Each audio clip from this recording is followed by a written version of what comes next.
kaki macam tempat yang lapang lah. You all, korang kelibat seorang perempuan. Gila, aku memang tak ingat. Akak memang tak ingat, sorry. Akak memang tak boleh ingat. Serius, memang meremang. Memang tak boleh nak ingat. Kelibat seorang perempuan. Tak tahu nak cakap berjalan, akak tak tengok pula kaki dia kan. Tapi memang nampak kelibat perempuan tu.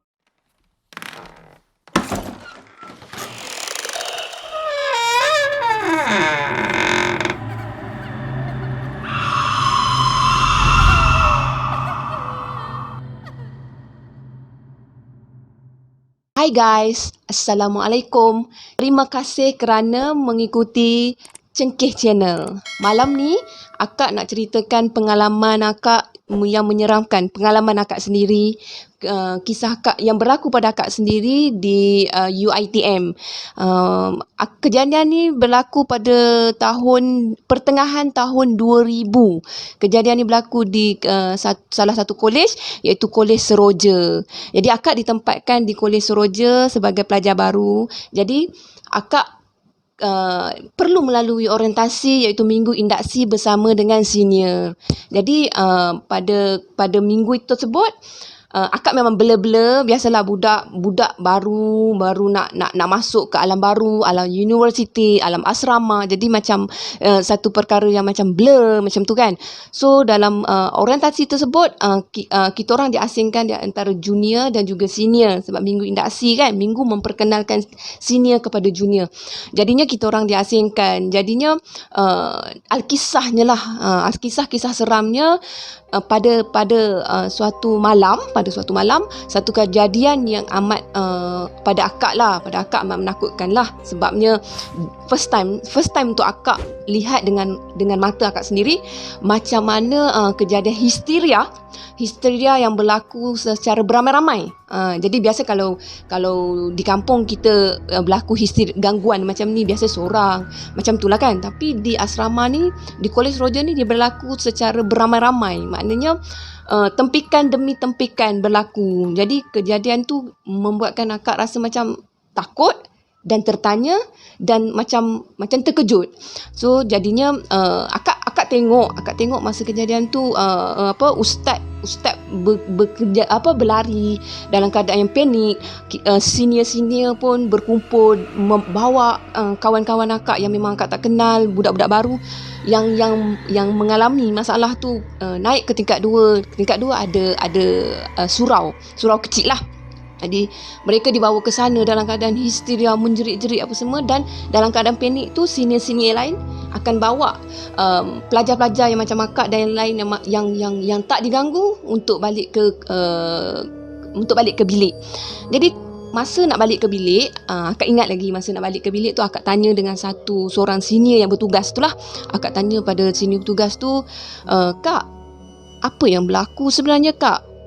Kenapa kawan-kawan saya, kira macam junior-junior lain macam tu? Kenapa berlaku macam histeria macam ni? Sebenarnya apa yang berlaku? Macam apa yang berlaku? Kita macam bengong macam apa yang berlaku." So akak pun macam, yelah, bila kita ditanya macam tu, budak baru tanya dekat sini macam tu, kau rasa apa jawapan kau dapat? Adik balik bilik, adik balik bilik, adik duduk dekat bilik diam-diam. Dia cakap macam tu, adik duduk dekat bilik diam-diam, lepas tu adik lebih baik jangan ambil tahu. Okay, fine. Akak balik bilik. So akak pun macam dalam perjalanan tu tertanya-tanya lah, nak menyebuk kan. Dia tanya-tanya, akak cakap, mesti ada something lah kat situ kan. Kalau korang pun fikir mesti ada something lah, kenapa tiba-tiba menjerit, histeria, mesti ada something tu. Biasanya orang akan kata gangguan lah kan.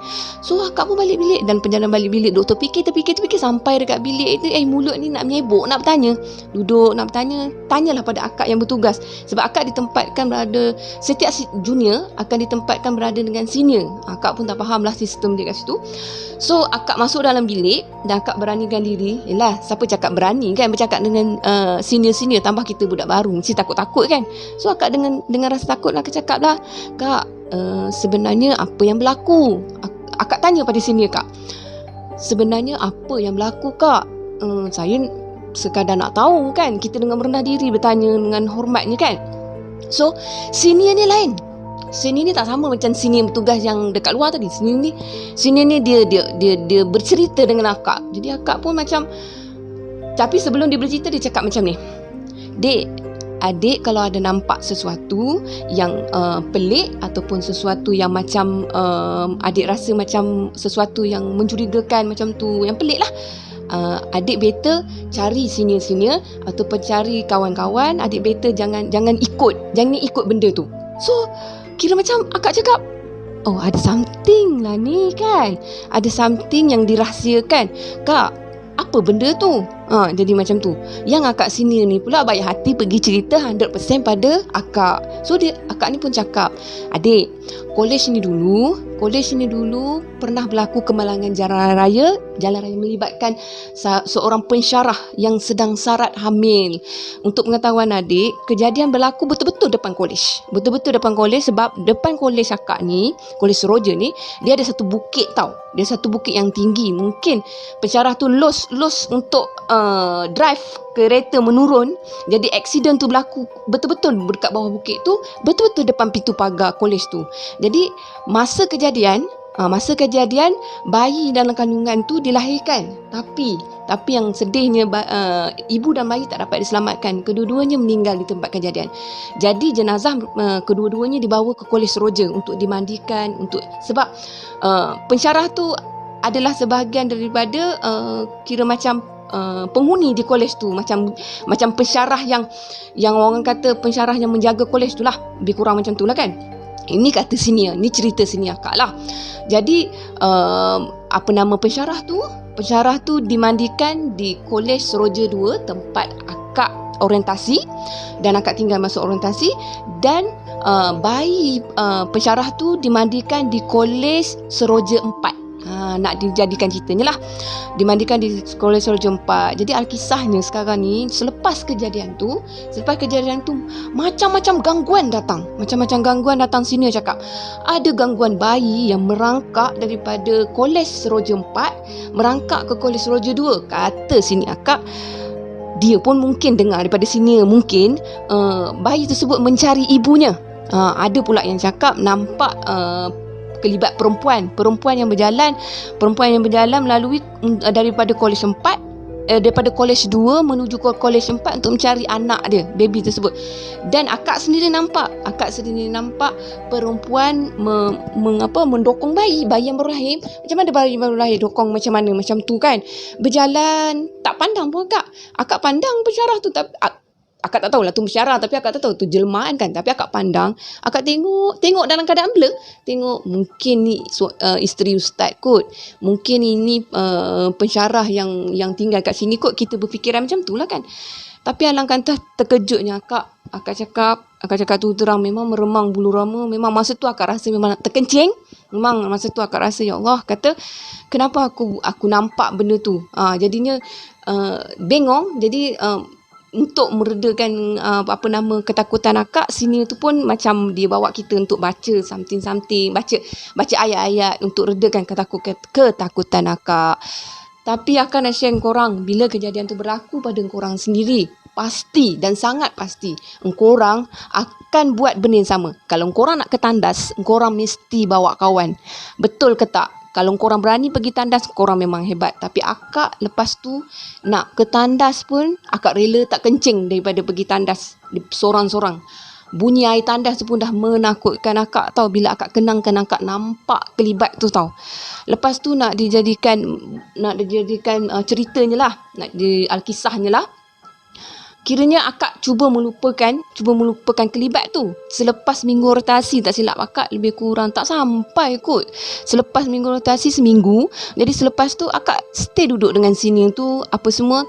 Dan satu malam lah, akak, ialah student ni dia bukan jenis kadang-kadang tidur awal, kadang tidur lambat. Akak ni seronok sangat kan duduk dekat kolej. Biasa duduk kat rumah kena marah tidur lambat kan. So seronok duduk kat kolej ni, kira macam tidur lambat tu seronok, boleh nyembang, boleh apa semua.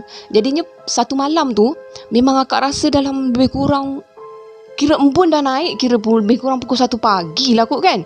Bila embun dah naik kan, terasa sejuk dia kan. Akak nak minum air. Akak cakap akak punya kolej dia kira macam tempat letak air ni lebih kurang dia cermin.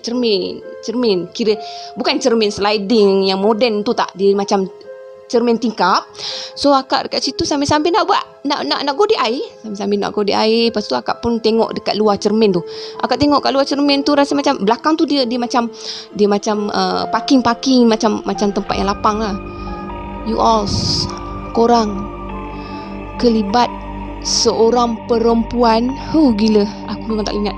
Akak memang tak ingat, sorry. Akak memang tak boleh ingat. Serius, memang meremang. Memang tak boleh nak ingat. Kelibat seorang perempuan. Tak tahu nak cakap berjalan, akak tak tengok pula kaki dia kan.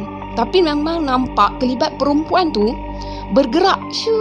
Dia bergerak betul-betul depan akak. Bila dia berpaling muka kat akak dah memang tak sedar. Akak cakap, last akak nampak dia berpaling pada akak dah tak ingat, akak dah tak sedar. Korang tahu tak akak sedar akak duduk kat mana? Akak duduk dekat surau tempat yang kawan-kawan akak istirahat. Dan masa akak sedar, akak cuma rasa akak direnjis dengan air. Bila akak direnjis dengan air, akak cuma sedar ada ustaz, ada ustazah tak silap akak. Lepas tu adalah senior-senior akak berada di keliling akak. Boleh tahan lah ramainya.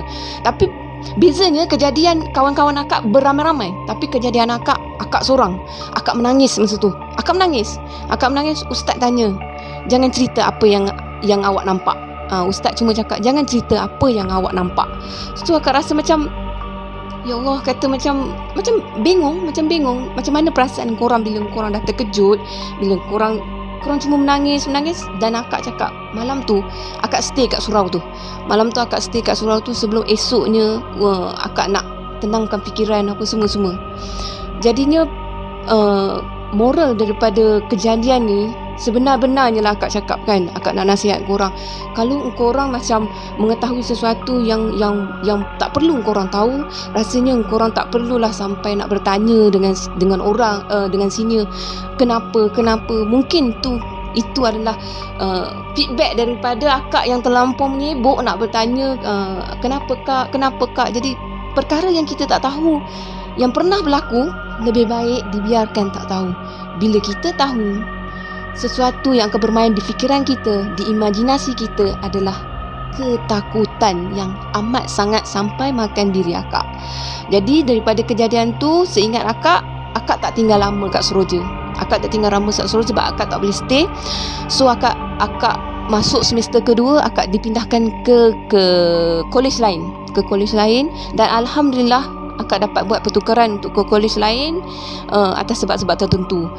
Jadi akak rasa macam bila akak cerita tadi, part yang wanita yang menggendong baby tu, akak tak rasa macam feel sangat tau. Tapi bila korang tengok wajah wanita yang berjalan di tengah-tengah malam embun, akak jamin korang pun akan menjerit, korang pun akan histeria. Akak jamin. Melainkan kalau korang hebat.